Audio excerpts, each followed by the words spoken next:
Been a while since I've done a video, so I thought I'd drop this one in for you today.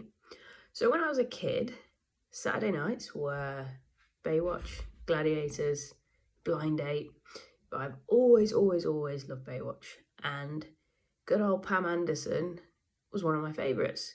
Now I was really young at the time, so I didn't really understand how she was being portrayed in the media and all the crap that was being thrown at her all the time and everything she had to endure because of the way she looked and because of some of the choices that she made. And then she's done that documentary recently where she goes into her life and you learn a lot more about her. And, you know, she's suffered some terrible things, a lot of abuse, a lot of trauma. She's been through a hell of a lot. But the most insightful thing is right at the end, where she says that she's not a victim. She describes herself as a survivor rather than a victim. And it's interesting use of language and perspective.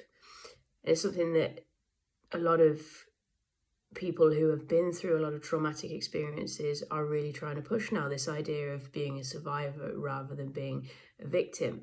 There's an incredible podcast. I like true crime, so one of the ones I listen to is called Crime Junkie.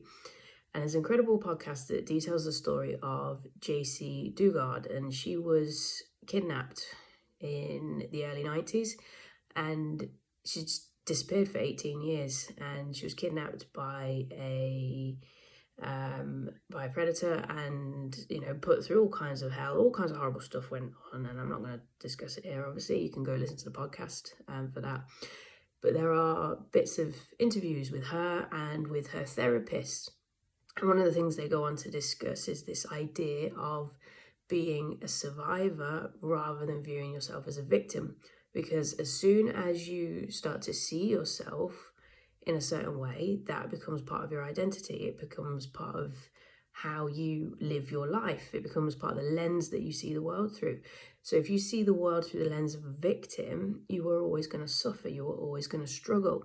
But if you can see the world through the lens of a survivor, then things are going to be very different for you. You're going to be a lot more resilient. You're going to be a lot more willing to push through and to carry on with life despite the terrible things that may have happened.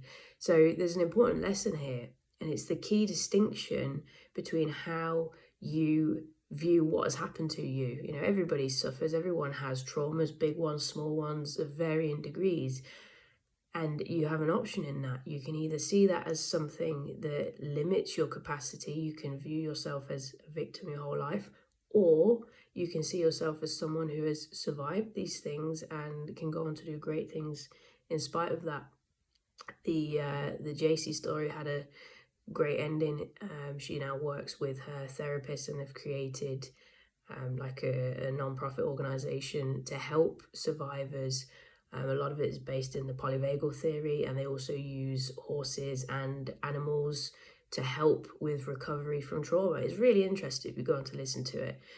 Some of the sciencey stuff around how we process trauma, how we can go into fight, flight, freeze, or the fawn, which is where we start to try and please people in an attempt to keep ourselves safe. So it's a lot of detail. Go listen to it. It's interesting. But the key distinction there that both of them really highlight is that they're not victims. Yes, they've experienced horrible things, but they are survivors, and they choose to view themselves in a way that allows them to continue with their lives when it would be very easy to just give up. So the lesson here for you is to consider how you are viewing yourself, what language, what descriptors you use to describe yourself, and how that forms your identity, because that is going to be a huge factor in how you progress in your life. If you view yourself a certain way, you have a particular identity, then that's going to dictate how you view the world. It's going to dictate the actions that you take and, of course, the results that you get. The people who live happier, healthier lives are the ones that have an identity based around things that make them happy, you know, that allow them to take the appropriate actions.